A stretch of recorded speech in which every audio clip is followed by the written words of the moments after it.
Much like Coquito, this episode is quite the knockout. It's also an acquired taste. Yes. Hello and welcome to the special Reboot edition of Charm Chats with Kendra and Kat. Today we're covering episode 9, Jingle Hell. So yeah, we've skipped straight to the Christmas episode. Interesting. Let's get into that summary. Yeah, let's do this. Mel is told she must do an initiation if she wants to join the Sarkana. Over in Bucharest, Parker and Hunter steal a cute cameo necklace from a saint. Macy is too busy overanalyzing Galvin's accident to appreciate Harry's tree decorating. Mel and Maggie have very different feelings about their father coming to visit. Galvin drops by to say bye, and he brings his own mistletoe. It is awkward, and he falls over. Parker's mom, aka Macy's boss, pleads with him to give Maggie a power-draining amulet to save his life. Macy decides to avoid Galvin despite the fact that he now cannot leave the house, and Parker drops by with presents. He gives Maggie the amulet. Mel does the Sarkana initiation and finds more evidence to tie them to Marisol's death. When Galvin shakes Parker's hand, Macy sees the cowrie shell glow and calls Mama Roz to consult. Once she hangs up, Hunter hits her with a shovel and takes her form. He runs into trouble, however, in the form of a force field and has to get Mel to help him do a spell so he can enter the house. Mel sees Maggie's necklace change color and confronts her about it. Maggie storms off, Parker following. After hearing how much she wants to trust him, he surreptitiously removes the necklace. Mel sees this and immediately tells Hunter as Macy, who then confronts Parker. He tells him of Alistair's plans for Parker. Macy, in the shed, finally works free of her gag, and Hunter, outed, throws Harry out the window. Harry frees Macy. Maggie sees Hunter turn into her. Macy gets knocked out again, and Parker comes to Maggie's rescue. Hunter fights him off and begins struggling through Mel's freeze.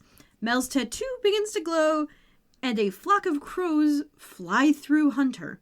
When it's all over, Parker whisks Maggie away through the fence and tries to explain things. She rejects him and then returns home.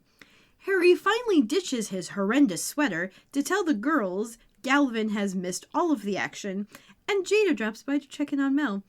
Hunter returns to pay them back for the crows, but Parker arrives with the church staff, which he uses to open the door to Tartarus, and Hunter is sucked in. However, before he can be completely gone, he grabs Harry by the leg, and both are lost. Galvin sees all. So yeah, nice, short and sweet, blow by blow there. Yeah. That went faster than I was expecting it to. Yeah, I mean, it was, you missed out, you left out a few of the, detail stuff, but that's fine because we'll talk about it. Yeah, I know. There was a lot of secondhand embarrassment in this episode. Yeah. I was finding it tough to deal with because I don't do well with secondhand embarrassment. No, this episode was definitely much better than the last episode. I will give it that much. Yep. It was much more lighthearted. The logo came up via snow. I know, which that was cool. Super cute. Yeah, because it was literally just negative space. Yeah. It was fun. I liked that a lot. It was covered in Vanta black. Yeah, I think this is my favorite logo to date. It was very nicely done. So yeah, I did kind of laugh at the fact that when Maggie learns that Mel has to go through an initiation, she's like, "Oh, like the Kappas!" And I was just like, "Oh, they might make you eat Oreos until you puke." Yeah, it's like, no, different kind of initiation, sweetheart. But all right, it made her nostalgic. Yeah.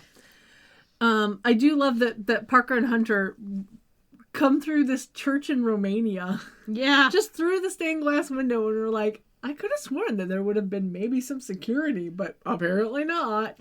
Yeah. So they grab this amulet from the neck of a dead priest who's saint. A dead saint whose body is on display in this Romanian church. And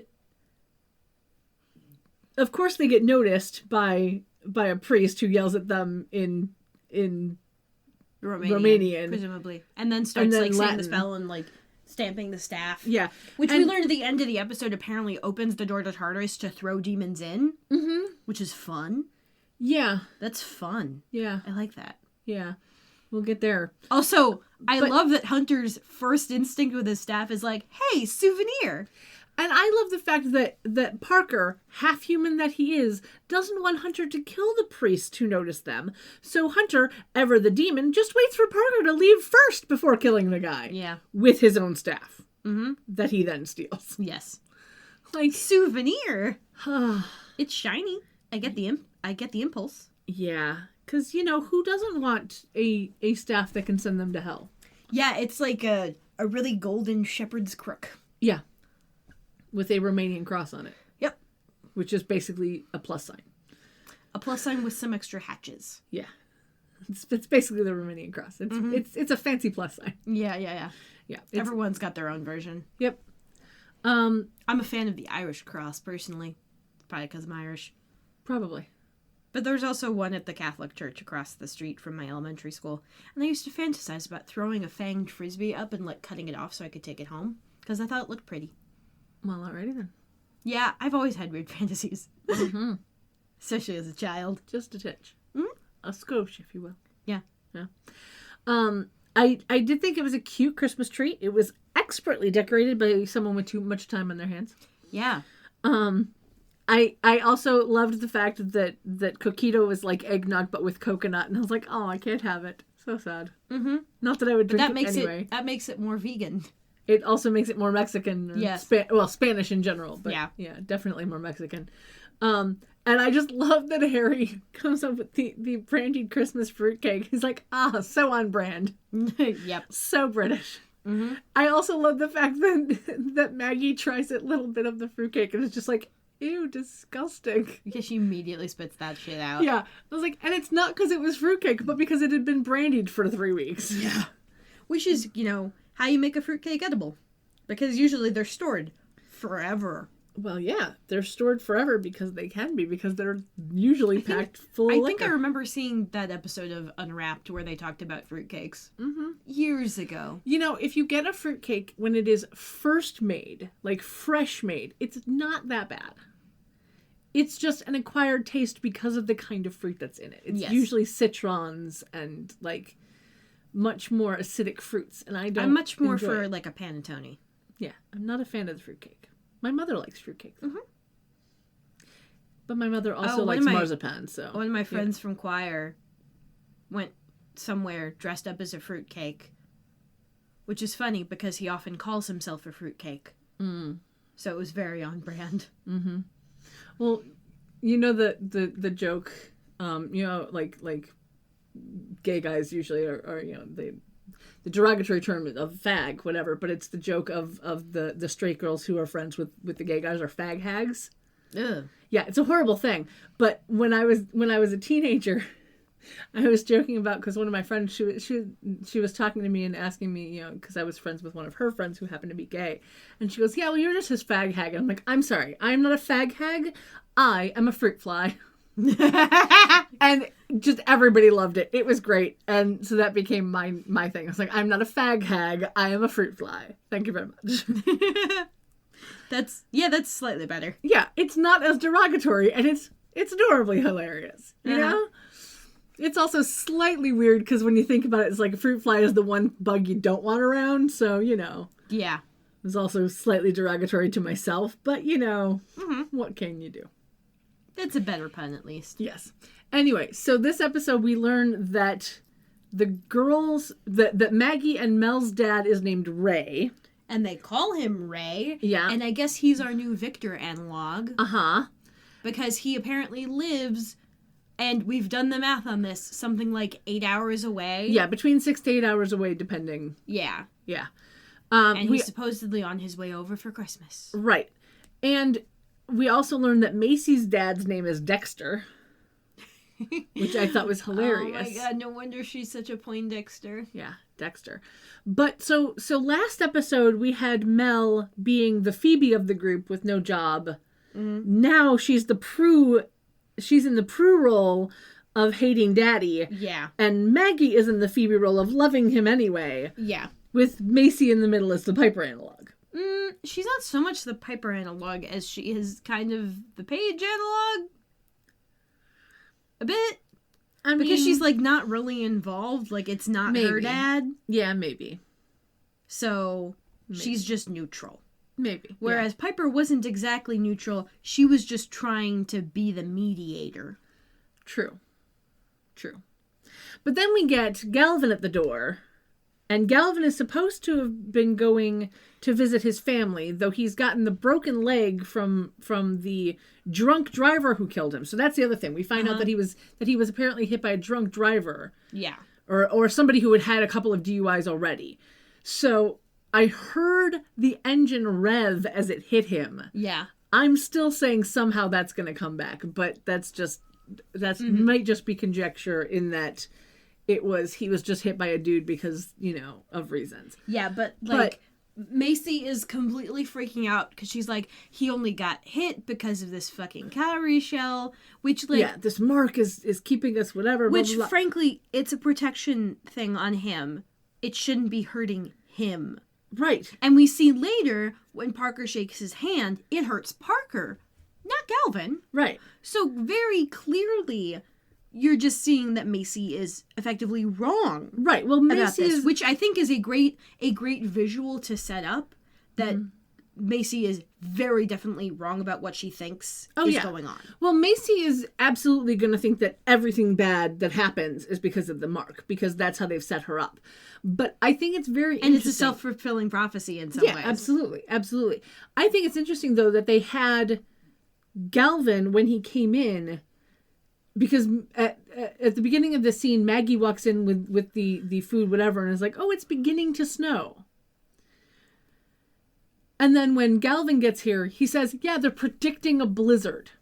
And so I immediately was like, okay, so he's going to get snowed in at their house, right? Well, it's better than snowed in. He gets more hurt. Yes, because he decides to stick around. He decides to bring out mistletoe, which, He should know by now with Macy, that's just going to make her be more awkward. Mm-hmm. And it's really fun to watch her be awkward, frankly. Yeah. But I can't deal with the secondhand embarrassment. But yeah, crutches and mistletoe don't mix. No. Like, seriously, they just don't. But yeah, I totally thought that he was going to get stuck because of this blizzard that he said they were predicting. But no, he just falls. The mistletoe was a cute move on his part, though. It was adorable. Mm-hmm. But a bad idea. A bad idea. For his situation. Yeah. Just a skosh. Mm-hmm. Tiny bit. Honestly, him Una poquito. Falling kind of mirrored the satyr falling in the door. Yeah, a little bit. A little visually. I think they were coming at it from the same angle or something. No, he was already inside the house. No. I mean, like, the same camera angle. Oh, yeah. Where it was showing the door from that same angle. I think yeah, it was like coming from the living room was the POV. Yeah. And then we jump over to finding out that Macy's new boss, who I was like, she's got to be evil, right? Well, apparently she's Parker's mother. Yep. Great. Yep. Told you to wait. Because that's a thing. Yep. That they decided to do. And it's very interesting how her angle is not really about the magic as it is like, hey, you're my son, I care about you, I don't want you to die, so you gotta do whatever, even though she conceptually must know that him being a demon is gonna turn him into sort of more of his father. And you'd think she wouldn't want that. Exactly, especially since this amulet that he and Parker stole from this saint in Romania is apparently going to steal the Charmed One's powers, which I think is also funny. He has to put the amulet on Maggie because she's the empath of the group. So stealing her power steals everybody's power, apparently. Or like her being the one to wear it because the powers amplifies it. I don't know. Yeah, it's weird. But my favorite in this entire thing is that she telescopes. What do you mean telescopes? Mother Dearest says that Maggie has to be the one to wear the necklace, and that when the necklace, which is white in the middle, turns black, that's when all of their powers will be gone. And that if she takes it off before it turns black, they get all their powers back. Oh. Is that telescoping or is that foreshadowing? No, because foreshadowing would be if it was subtle. This is telescoping. This is absolutely not foreshadowing in that it is not subtle in any way, shape, or form. Yep. It is I'm giving you this information so that you can do what's right because you know you really don't want this child. I know you really don't want this. I want you to live, but here's all of the information you need. Mm-hmm.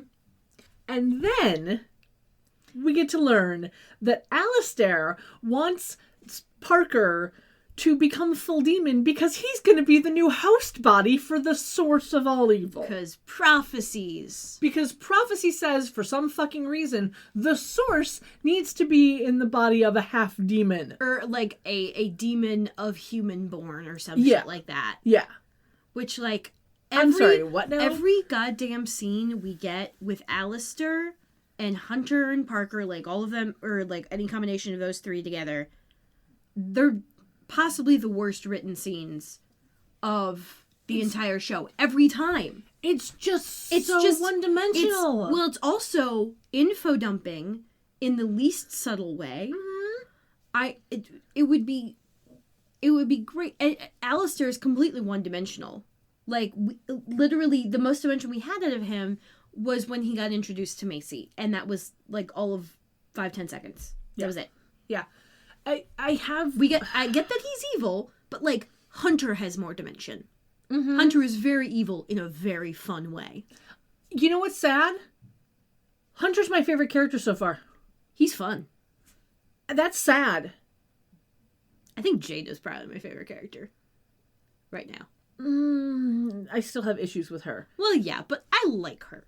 I don't hate her. She's maybe my second favorite. Mm-hmm. Possibly third. But like legit right now, Hunter's my favorite character in this episode. Especially. Yeah, he knows what he's doing and he has fun doing it. Exactly. And I really love how this episode is like right up at the end he's just like changing forms every 5 fucking seconds. The 10 seconds he is Harry are my favorite 10 seconds of the episode. Oh yeah. We'll get there. Yeah. So in this show, in this particular, in our reboot thing, we normally jump around, but I kind of want to go just a little bit in order in this one, just because of the way things happen. Mm-hmm.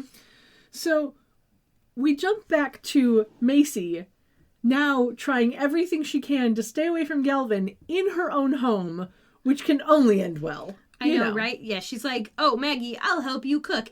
And then... No, I'll pretend to help you cook. And Maggie's like, you could actually help me, right? Yeah. Which I thought was great. Which is funny, because, like, Macy bakes. Yes, but baking and cooking are not the same thing. I know, but, like, she could actually help. Yes. Because baking is just more precise cooking that generally tends toward the sweet instead of savory. Yeah. Like... Well, not necessarily, but yeah. Generally. Yeah. That's the idea. Like, you can have savory bakes, you can have sweet cooking. Like, that's not the point. Yeah. If you know how to bake, cooking is not going to be hard. Correct. This is what I'm saying. But then the way she tells Harry to tell Galvin this, and the way he does it is fucking hilarious. Because he says something like, "Oh, don't take that little lady away from..." I'm just like, Yeah. It was hilarious, and it was only after that the secondhand embarrassment kicked in. I was just like, I'm having trouble watching this now. Yeah.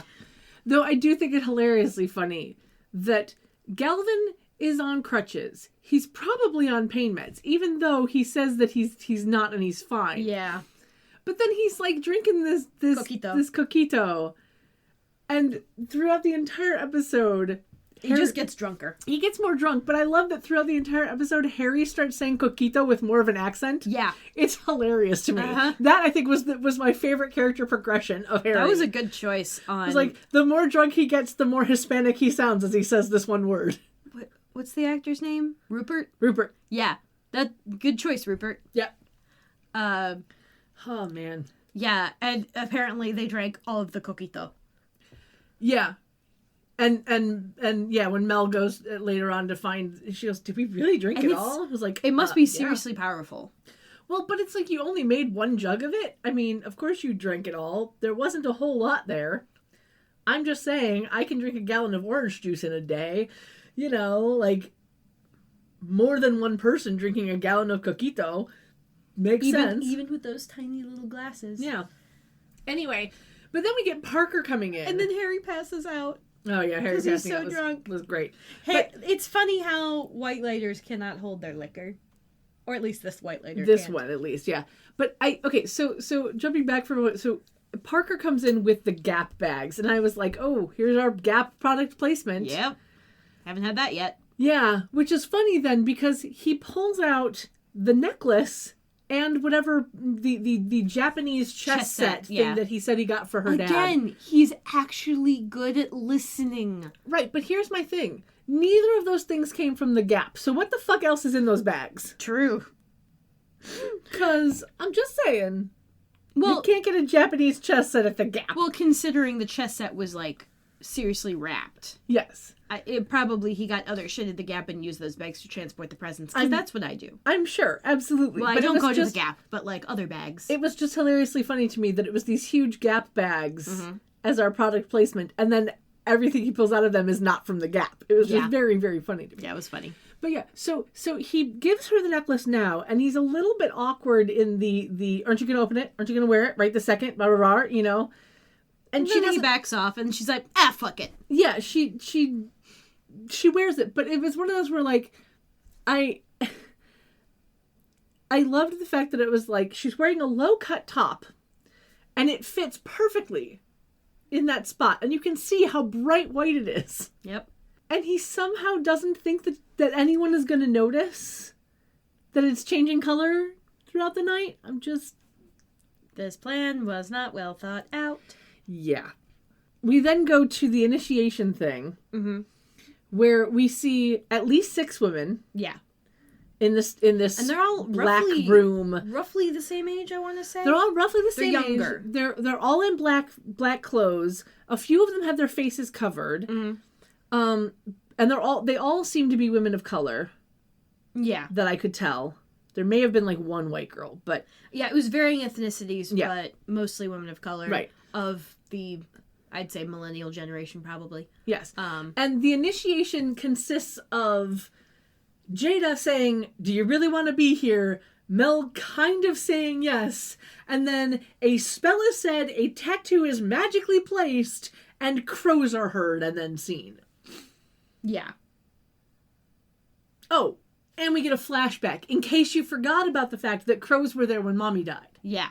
You know, because can't forget that. Well, it's kind they of don't a plot have a point. lot of faith in the viewership. Because this is modern television, and there's a lot of shit people can watch, and sometimes you forget crap. Yeah. And then we immediately cut directly back to the house as Mel tells Harry that all signs point to Jada being the one that killed their mom. Because, yeah. Well, yeah, she sees crows, gets told that apparently they do the Sarkana's bidding. In what way, we're not quite sure. Right, right. But, you know, gotta set up that attack crows. See, that is foreshadowing. Yeah. Because that was subtly done, of they do our bidding. And so, yeah, that was foreshadowing. That was nice. Yeah. And then, of course, we see Parker, like, get hurt by Galvin's... the mark, right? Mark. When they shake hands. So that was kind of interesting. And he plays it off really well. Yeah. Because he's already had this, like, ow, everything hurts kind of thing. And he's able to kind of play it off. But, like, no one but Maggie really knows about that. Right. So, like, it's a little concerning for everyone else, but... It is a little bit, but... It makes sense for his character for what we know. Yeah. And then I find it really funny that Macy just can have Mama Roz on speed dial. Yeah, okay. And Mama Roz is clearly, like, not freaked out by this, even though she, like, kicked Macy out of her shop. Yeah. It's really funny to me. So, okay, but here's the thing, right? So this is the scene where I was like, who is the writer on this shit? And have they ever been to the Midwest in winter? Because we have Mel and Macy talking outside in the snow, wearing very thin shirts and no jackets in winter. like, whoever wrote the scene is a moron. Or at least whoever was in the clothing department, in the props, you know, in the wardrobe department is a bit of a moron. Because reasons. But then we get Mama Roz on the phone, and her outfit isn't much better. But at least she has gloves on. They're fingerless gloves. And a little sweater. Head wrap she has a head wrap and a bit of a sweater going on. But, like, I'm sorry, Macy is wearing, like, stiletto heels, black dress pants, and a purple shirt that is thin as fuck. There's no way that she should not be shivering. Like, even if it's 40 degrees out, that's still cold enough that you should at least have a sweater on. I mean, I go outside all the time in just a shirt in the winter, but it's usually because dog. Right. And you're not outside for very long. No, I'm usually just standing at the window. Right. You let the dog out. I guess. Yeah, you let the dog out, and then you go back inside where it's warm. Mm-hmm. Anyway. But yeah, it just makes it very clear that this is a very warm temperature at which they are filming. Right. And it makes it very clear that it's fake snow. Mm-hmm. That is all around them. And I will come back to that a little later. Oh, yeah. So I do think it's nice to know that Hunter's power of shapeshiftiness doesn't need a dead body. It's just a body that he's touched. Yeah. Because he shapeshifts into Macy after knocking her out and tying her up in the garage. And zip tying her. Zip tying her legs. Yeah. And gagging her. And gagging her. Good touch. Yeah. It was smart. I mean, it was very smart. But I just thought, I'm like, okay, is anybody going to see through this? Because but apparently not. Apparently not. He gets rebounded outside of the house. Which at first... And it's not immediately clear whether this is supposed to be the house doing it. Right. Or Galvin's mark, but I don't know. And I'm still not sure how it was Galvin's mark. I don't know. Maybe, like, because Parker's a half demon, it doesn't register him as much. Yeah. And it doesn't really... All it does is glow for Macy for some unknown reason. Mm-hmm.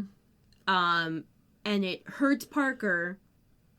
And it hurts Parker's demon side, I'm sure. Well, it hurts Parker. Yeah. Like, it causes him physical pain. Right. And it just completely blocks Hunter from entering the fucking house, which was hilarious. And I'm like, okay, so demons can do spells now? Because, like, he makes Mel give Galvin some more coquito and do, like, a spell thingy over it. Right, which we don't see him do. And then immediately walks inside and snuggles up to Galvin, which was a hilarious choice. It was. I think they did really fun. Uh-huh. In that moment. And I am continuing with my thought that Hunter kind of just doesn't fucking care. Yeah. But I love the fact that you can kind of tell the reason that he did it was because Mel, who apparently has no suspicion at all of Macy, even though she's acting super weird all of a sudden. She's only acting a little weird, really. She's acting weird for Macy, but just weird in general. Right. And Macy's been acting weird that day anyway, so. Okay, I guess so. But I think it's hilariously funny of Mel basically being like, you're not going to lose your virginity to him tonight, right? And as she walks away, Hunter as Macy is just like, a virgin? Really? Are you fucking kidding me? And I just love that. I was like, oh, that's great. And then... Yeah, Madeline Mantock did a really good job. Yeah. And then he immediately goes in and snuggles up to Galvin. And it was just like, clearly like, is this going to work? Uh-huh. Is this going to work? Yeah. It was a nice touch because it was like, okay, all right. Yeah, because he doesn't know what's in character for Macy at all. And then when Galvin's like, what's going on? He's just... There's a first time for everything. Yeah. This is totally cool. Yeah, I'm not being weird at all. Yeah. And then... we get Parker and Maggie having a heartfelt moment over the figurines that Dad gave her. Uh-huh. And then she, of course, laments him not being there yet. And the necklace goes a little bit gray. Yeah. And luckily, Mel was there to see it happen because a la convenience. Mm-hmm. Right? Maggie is, of course, now going to think that Mel is overreacting about the necklace because we've gone back to single fucking dimensions with these characters. And also Maggie apparently forgot what color the necklace was. Yeah. And then they try to... She asks him if it's a mood necklace. He's like, yes. Yes, didn't I tell you? Didn't I say that? Mm-hmm. Mm-hmm. I would have just gone with the, I guess it was. I mean, the lady at the shop didn't tell me that, but maybe. Maybe. Yeah, like, I don't know. I told you I got it from a vintage shop. Who fucking knows? But, okay, so this is my favorite part that I wrote in my notes. I was like, and now we get the Maggie gets upset because Mel was right about Daddy not showing up and being pissed that this may mean she's also right about her boyfriend being evil part of the show. Yeah. You're right about one thing, so you're probably right about everything. And I'm mad about it. Yep, that's a good summary of that. Oh, God. And then, because the necklace has gone a little bit gray, Macy, who has now woken up in the garage, doesn't have her powers. Yeah, they're weakening. Clearly, it's not working for her to be able to get out of her bonds. Yeah. Which, hey, has a story reason. So that's nice. Right. As opposed to Nebula's, I guess she forgot. No, right. She didn't. And then we go to the Maggie and Parker in her bedroom with the I couldn't take it if I couldn't trust you bit of the show. Yeah. As the necklace goes a little bit darker, yet again. And how do you not feel him taking it off? Oh my God. Like, I'm flashing. Did we go to see Ocean's 8 together? No. No, we didn't. Okay, well, I saw Ocean's 8. Seen that one. And there's the bit with Anne Hathaway where she, like, walks into their lair and she's like, I totally figured out what was happening because I am never so drunk that I don't notice a necklace being removed. Well, here's the thing, right? As someone who has been to a magic show where the magician takes the watch off the dude's arm. Yeah. I get it. Well, because yeah, but if you're being distracted that's a professional. Enough, yeah. It was very clear visually what he was doing. It was not quick. You could hear it. Mm-hmm. And then it would have just dropped down her chest. Oh, yeah. And she doesn't fucking notice? Yeah, especially since it's a huge fucking amulet. Yeah, it's heavy shit. It's not a tiny thing. It's old. But I do kind of enjoy the fact that Parker's human side comes out and he's like, I won't hurt you, blah, blah, blah. And then we see it turn back to being like an ivory color. Yeah, it goes back to being white. Mel happens to be at the door. Yeah, Mel just happens to be outside to see not only him take the necklace off of her, but see the necklace go back to white. Yeah, and then him pocket it. Yeah.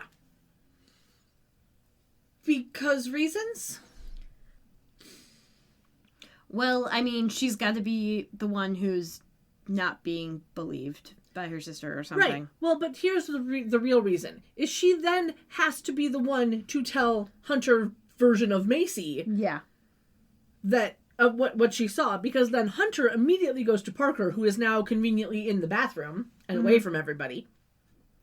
And Hunter comes in as Hunter. So he's dropped Macy, which I do think is fun. Well, he comes in as Smoke, and then Hunter. Right. And then Hunter gets to tell Parker that Daddy Dearest wants him to be the vessel for the source, but that Daddy wasn't ready to tell Parker any of this because he's still too human. Uh-huh. And then he tries to play the don't you want to get better card? And, like, we have this moment where the way that the actor portrayed this moment was you couldn't tell if Parker was just being like, yes, I want to get better. Thank you for reminding me. And it's he's being a good demon and being like, yes, okay, I'm sorry. Or if he's just placating Hunter. We can assume he's placating Hunter. I definitely was able to read it as placating Hunter because he was being very flat. But he did it in a way that it made Hunter think he wasn't being placated. Well, yes. And so it was very well done. It was evident to audience side because Hunter, obviously, demon, cannot comprehend the human emotion thing. Right. So it seemed very clear to me which direction it was going. Mm-hmm. But, like, again, Hunter, very fun. Yes. Very fun character there. Yeah, because then we get to Harry being too wasted to read the Book of Shadows, which I think was hilarious. Yeah. He's like, oh, I found it. I can't actually read what the words are, though.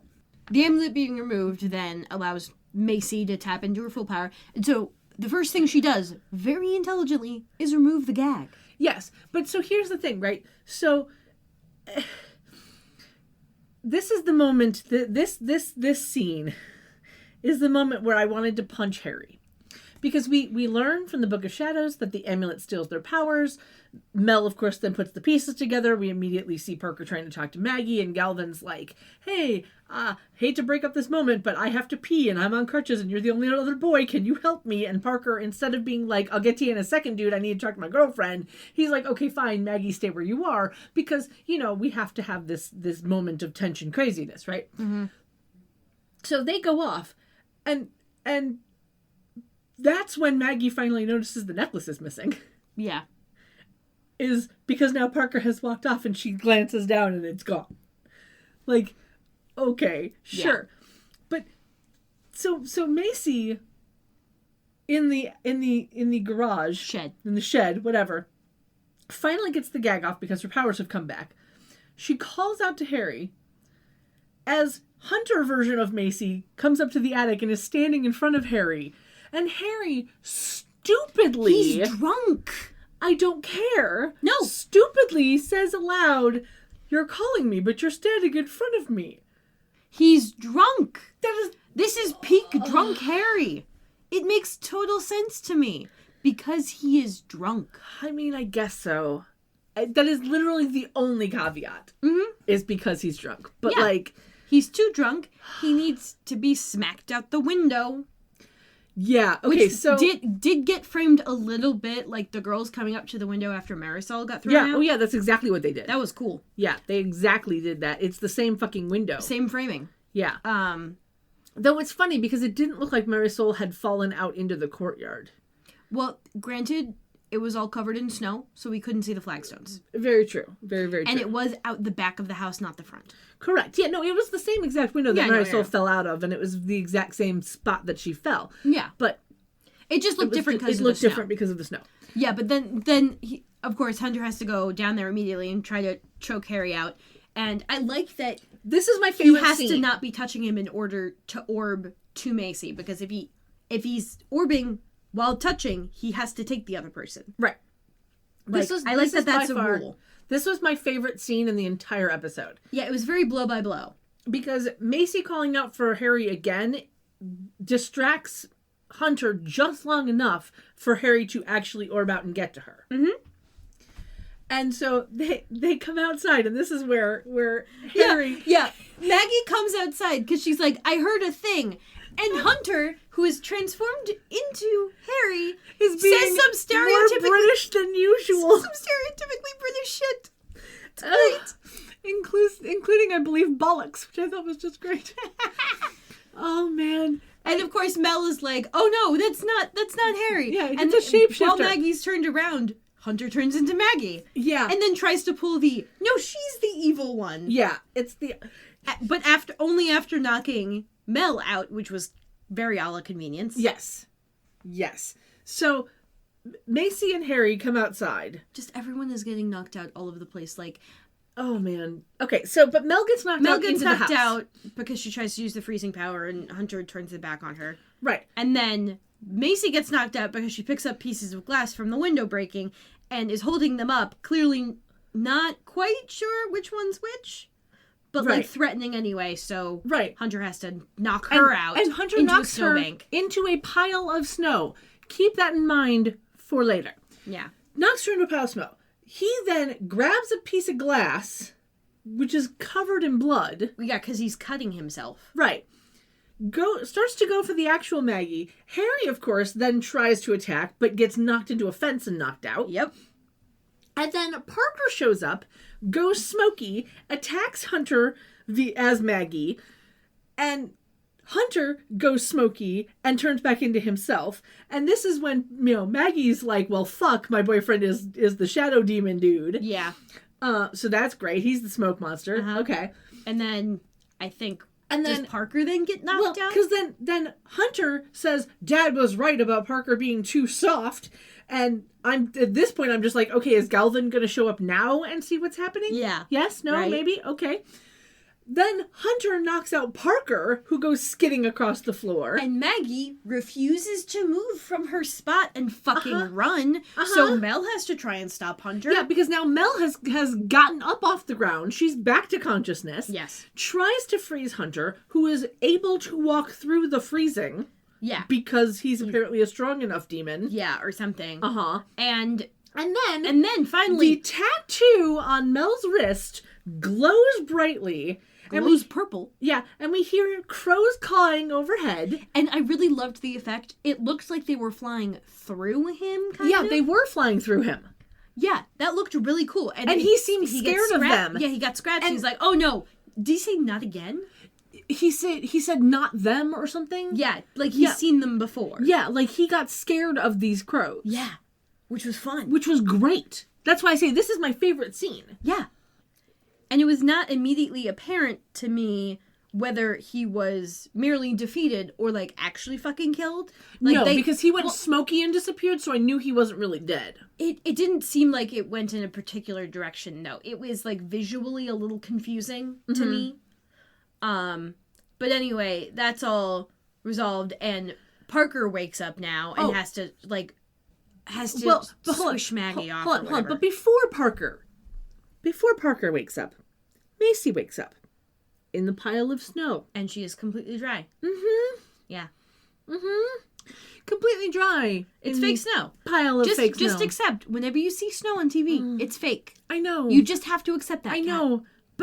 But like, you need to accept it and ignore it. Well, but here's my issue. Because that's not going to be... I know. If they had it be real snow, she would just be wet all the time. No, and I get that. Would just be wet all the time. I get that. And I don't even necessarily have an issue with her not showing up as covered in fucking wet snow. But she doesn't even shiver when she gets out of the pile. She's supposed to be in snow. At least there's a lot of acting. At least let her shiver, you know? There's a lot of other acting shit to take care of. Like, I get that they don't necessarily shiver. It's fine. I'm not bothered by this because it's just a TV convention. I know. It's not particular to this show. I know that I'm being pedantic, and I know that yes, you are. Let's I'm... move on. Parker has to whisk Maggie away to a gazebo of some sort. Yeah. So she confronts him. He kind of kidnaps her a little he bit. Literally not far though. Turns into shadow, drags her through the fence, and like her sisters are just like, the fuck? Yeah. So he takes her to this gazebo thing. He says he tries to tell her, and then he pulls out the amulet and just breaks it. Just crushes it. Just crushes it in his hand like it was paper mache. Yeah. Like, I'm sorry, what now? She rightfully says that doesn't make things right, and she doesn't ever want to see him again, and then she just walks off. Yeah. And we immediately cut back to the house, where she's back at the house, because there's a lot of time jump in this episode of just, quick cuts to people being where they need to be. Yeah. And Maggie is immediately getting pissed off at Mel for being right. And Mel's trying to play literal devil's advocate. Yeah, because Mel is like, well, maybe the human side of him actually did love you. She's trying to be kind. Right. It's very sweet. But Maggie is like, I don't believe it, and neither do you. You're, Yeah, like, Mel's and I'm never going to blindly trust anyone again. But like, please never say never. See, but here's the thing. To be fair to Maggie, she wasn't blindly trusting him. She was reading his thoughts. He was just demon enough to lie in his thoughts. So she wasn't blindly trusting him. She was blindly trusting her ability to read his mind. But he was, smart enough to hide his shit because he was a bad guy. Yep. But, so that moment kind of annoyed me. Because, I'll never blindly trust anyone again. Okay, great. But you weren't blindly trusting him to begin with. Mm-hmm. Anyway, we then get Mel saying that it's after midnight, so they can open their presents. Galvin is apparently passed out in the other room, and so Mel goes to the kitchen to get more of our coconut eggnog. And there's a shit ton of food on the counter. Like, did nobody eat at all? How many hours was this supposed to be that it's now after midnight? There, like I said, so many time jumps. 6. No, more, because it was light out when Galvin got there. Mm-hmm. So 8. And nobody 9? ate any food because there's all sorts of food on the counter. Oh man, all they did was drink. Oh god. So this How is very when Christmassy. Yeah, this is when Jada shows up, just checking in on that new recruit and checking out that new recruit. Yeah, and being like, "You already needed help from our crows," and then I think my favorite moment is she goes, "The charm ones always be an extra." That's basically what she said. It's just like, well, yes. Yes. She then says that the crows showed up to try and help their mother on the night she died, and they had this bonding moment over the tattoo before Jada orbs out. And that wasn't the bonding moment. That was her hitting on her. Well, like I said, bonding moment. And this is where I'm like, I'm going to be mad if Elder Pantsuit turns out to be evil. I'm just putting that out there. I don't think she will, but like if she's evil, it's more, I feel like it would be more institutional. Yeah. Because it's the only like, reason they see them is... Not so much evil, but as like the bad guy. You know what I mean? Well, like... Because I actually like Elder Pantsuit. How I'm reading the whole Elder versus Sarkana thing is like, the Elders are the institution and the Sarkana are like the activists. And if you're not like a part of them, they may seem extreme and like they get equated to terrorists a lot. Kind of like the way Black Lives Matter does. Right. But like, they're not evil, they're just... a little more misunderstood radical. Because they're a little radical. More radical. Yeah. Right. And that's what I'm saying. It's like if we start having Elder Pantsuit as the bad guy, I'm going to be sad about it. Yeah, if she's just the institution, she's not evil. Yeah, and I don't mean it evil. I just mean it as like the bad guy. But so Mel goes back in to say that the alcohol is gone, and that's when Hunter shows up via the fireplace. Which I thought was hilarious. That was a fun choice again. Yeah, then he makes the ho ho ho joke, like coming down the fireplace, like being all Santa-esque. 1 ho per sister. Yeah, he threatens the girls, and then Parker shadows in with the staff from the priest from the first scene. He starts saying the spell that the priest was saying to open up the portal to Tartarus in the middle of their living room. He, of course, starts coughing because... Yeah. Of course, the girls have to be the one to do it, right? They take over. Hunter grabs Harry's leg. Why Harry doesn't orb? Yeah, the second Harry, was over by him and was, talking to the girls, I'm like, oh, he's gonna get dragged in. Oh, yeah. Abso-fucking-lutely he's gonna get dragged in because he's too drunk not to orb out of the way. Uh-huh. Yeah. And, the effect of Tartarus opening, real fun. Yeah, because in the like church, how it showed the cracking stones, and in the house it was the floorboards. The floorboards. Yeah, and then of course once they got dragged in, they dragged the staff with them, and only the little Romanian cross in the crook stays out. Yeah, which was a really cool visual, I thought. And hey, great story reason for why they can't just fucking open it again. Exactly. Granted, the staff clearly its only purpose is to suck people into Tartarus, and it doesn't care if they're a demon or not, right? Necessarily, because it does it far enough from the caster to do that, right? But that was a cool visual, and of course, the second everything calms down and we see the little Romanian cross go down, there's Galvin. Yep, he saw everything. He's like, "What the fuck's going on?" And we cut to black. Right, and we learned, and this is the other thing, is that we learned last episode, which I don't think we mentioned last episode, but we learned last episode that Mel got rid of the scythe. She destroyed. She says she destroyed it because no one should have that power. She destroyed it. Yeah. And my thought is, how did she destroy it? Yeah, that's not mentioned. I would believe in that moment when she said it to Elder Pantsuit, I believed that she was lying. Yes. That she was just like, oh, I destroyed it because no one should have it. I'm unsure of who is lying to me and who is not, so I'm going to say it's gone. Right. Because I don't want you to have control of it, and I don't think you should. Right. Because that's the only thing that makes sense, is, we now have this... But now there's someone in Tartarus who they want to get out, so, I don't think... Maybe she actually did destroy it. I don't know how. Don't know. But for a story purpose, it would be a little juicier if they didn't have the scythe to work with. Well, yeah, because it's a question of how is Harry going to get back. Now, Yeah. if we're being completely honest, he should just be able to orb himself out once he's not drunk anymore. I'm saying it. Well, Just saying. Yeah. Just saying. Yeah. We'll find out.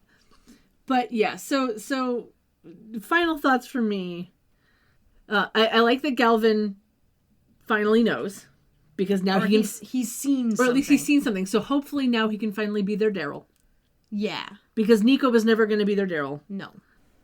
For the courtyard fight alone, this episode was better than the last. Mm-hmm. And I'm feeling better about this show than I was the last episode, that's for sure. But I am very, very happy that we have a break before the next episode airs, because I need a break. Mm-hmm. Like, this one is a 6 out of 10 for me. So it's better than last time, but it's still not as good as the best episode I've seen so far, which was the one where they finally give Mel a personality. But yeah, I'm very happy because the next episode doesn't air until January 20th. Mm-hmm. So we get a nice little while. A little bit of a breather. Yep. Before we have to go back into this world. Mm-hmm.